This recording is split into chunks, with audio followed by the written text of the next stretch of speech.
2026년 3월 4일 호르무즈 해협은 그 어느 때보다 무거운 침묵과 긴장 속에 잠겨 있습니다. 미군의 선박 호위 작전이 시작됐고 독일의 메르츠 총리는 급히 트럼프 대통령과 마주 앉았습니다. 유가는 이미 $80를 넘어섰고 시장은 매일같이 거센 소용돌이를 치고 있죠. 이런 혼란 속에서 우리는 단 하나의 정답을 찾기 어렵습니다. 그리고 하나의 정답이라 단정하는 것도 위험한 선택일 수 있습니다.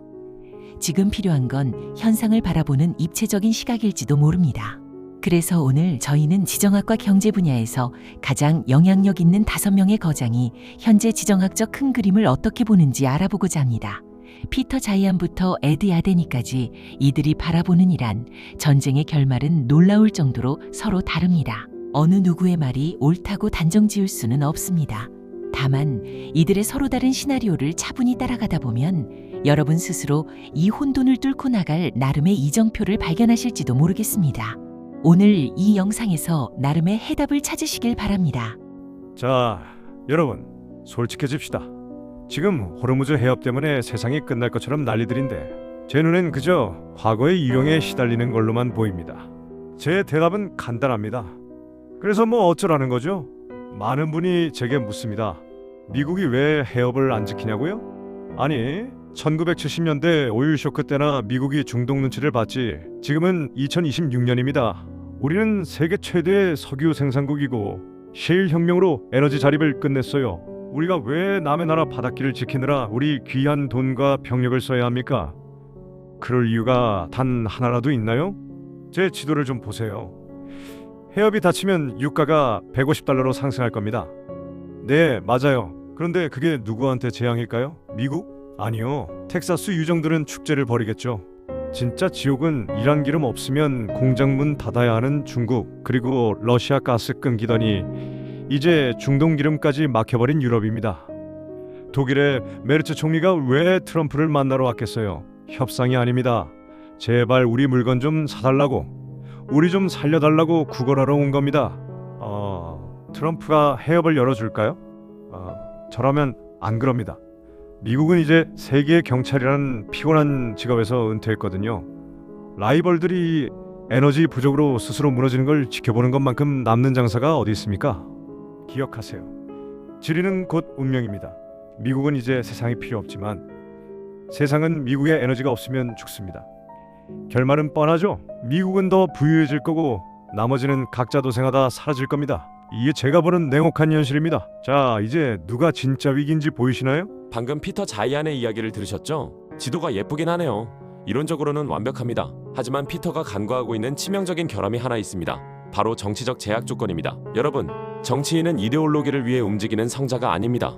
그들은 오직 생존을 위해 움직이는 생명체입니다. 자, 지금 당장 구글 검색창에 미국 가솔린 가격과 대통령 지지율을 검색해보세요. 두 그래프는 완벽하게 거꾸로 움직입니다. 기름값이 갤런당 $6를 넘어가는데 트럼프 대통령이 우리는 에너지 자립국이니까 괜찮아라고 태연하게 말할 수 있을까요? 천만에요.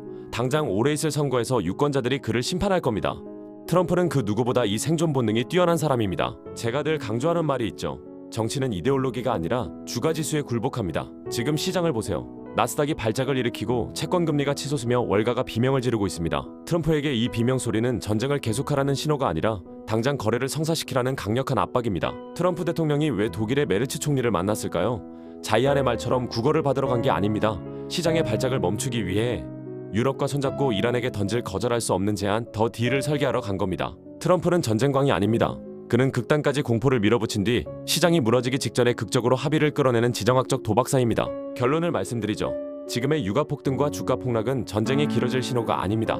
오히려 강제적인 평화가 임박했다는 역설적인 신호입니다. 시장이 더 크게 비명을 지를수록 트럼프의 딜메이커 본능은 더 빠르게 깨어날 겁니다. 지도가 아니라 시장의 공포 수치를 보세요. 거기 이 전쟁의 진짜 종료 버튼이 있습니다. 반갑습니다. 헬리마 크로프트입니다. 앞서 두 분의 흥미로운 토론은 잘 들었습니다. 지도를 보는 지리학자와 차트를 보는 전략가라니 참 우아하군요. 하지만 저는 정보기관에서 세상을 배웠습니다. 제가 보는 세상은 훨씬 더 축축하고 뜨겁고 위험합니다. 여러분, 지금 호르무즈 해협이 열렸네 닫혔네 하는 논쟁은 사실 핵심이 아닙니다. 배는 우회할 수 있고 미 해군이 지켜줄 수도 있죠. 하지만 파괴된 시설은 어떻게 하시겠습니까? 지금 이란의 드론 전쟁은 우리가 알던 과거의 전쟁이 아닙니다. 수천만 달러짜리 미사일이 아니라 단돈 몇백만 원짜리 자폭 드론 수백 대가 벌떼처럼 날아듭니다. 이들의 목표는 유조선이 아닙니다. 바로 사우디와 UAE의 핵심 정유시설과 파이프라인이죠. 지난 2019년 아부카이크 압카익 공격을 기억하시나요? 단 한 번의 드론 공격으로 사우디 생산량의 절반이 멈췄습니다. 2026년 현재 이 기술은 훨씬 더 정교해졌습니다. 만약 이란이 작정하고 중동의 에너지 인프라를 타격한다면 어떻게 될까요? 마르코 파픽은 트럼프가 딜을 할 거라고 말하죠. 하지만 기억하세요. 협상 테이블에 올릴 기름 자체가 사라진다면 무슨 딜이 가능할까요? 불타버린 정유시설은 트럼프가 서명한다고 해서 내일 아침 다시 가동되지 않습니다. 복구에만 수개월, 아니 수년이 걸릴 수도 있습니다. 이건 단순한 물류 차질이 아닙니다. 전 세계 에너지 공급망의 물리적 파괴입니다. 유가 150달러? 이건 소설이 아니라 아주 차가운 산술적 결론입니다. 투자자 여러분, 차트의 숫자에 속지 마십시오. 정치가 모든 것을 해결해 줄 거라는 낙관론도 거두십시오. 지금은 현장의 연기를 봐야 할 때입니다. 인프라가 무너진 세상에서 당신의 포트폴리오는 과연 안전할까요? 공급망의 붕괴는 생각보다 훨씬 길고 고통스러울 것입니다. 안녕하십니까. 아나스 아라지입니다. 월스트리트의 분석가들이 엑셀 시트를 보며 석유는 충분하다고 떠들 때 저는 현장의 배럴을 직접 셉니다. 그들은 예비 생산 능력이라는 달콤한 숫자에 매몰되어 있죠. 자, 여러분, 냉정하게 생각해 보세요. 그 예비 생산량이 지금 어디에 있습니까? 바로 미사일과 드론이 날아다니는 사우디, 쿠웨이트, UAE에 묶여 있습니다. 호르무즈 해협이 막혔는데 그 기름을 어떻게 꺼내올 겁니까? 하늘에서 기름비라도 내리길 바라는 건가요? 해협이 닫히는 순간 그 화려한 숫자의 예비 생산 능력은 그저 그림의 떡이 될 뿐입니다.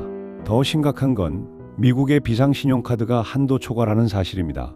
지난 2022년 미국은 인플레이션을 잡겠다며 전략 비축유를 기록적으로 쏟아부었습니다. 그 결과가 뭡니까? 지금 우리의 비축유 창고는 1980년대 이후 최저 수준입니다. 보험도 없이 거대한 불길 속으로 뛰어드는 꼴이죠. 비축유는 이미 바닥났고 채워 넣을 여력도 없습니다. 자, 이제 초등학생도 할 수 있는 산수를 해봅시다.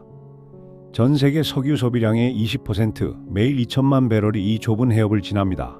이 거대한 공급망이 끊기면 브라질이나 가이아나가 채워줄 수 있을까요? 천만에요. 그들이 생산량을 10% 늘리는데도 수년이 걸립니다. 수요는 그대로인데 공급의 20%가 증발한다? 유가 150달러는 공포 마케팅이 아니라 아주 차가운 산술적 필연입니다.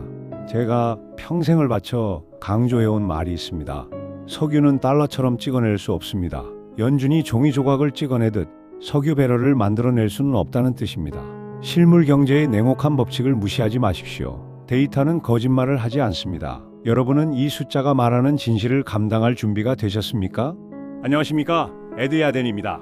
앞서 말씀하신 분들의 비관적인 데이터들 참 흥미롭군요. 하지만 저는 지난 50년 동안 월스트리트에서 수많은 세상의 종말을 지켜본 사람입니다. 제가 배운 단 하나의 진리가 있다면 이겁니다.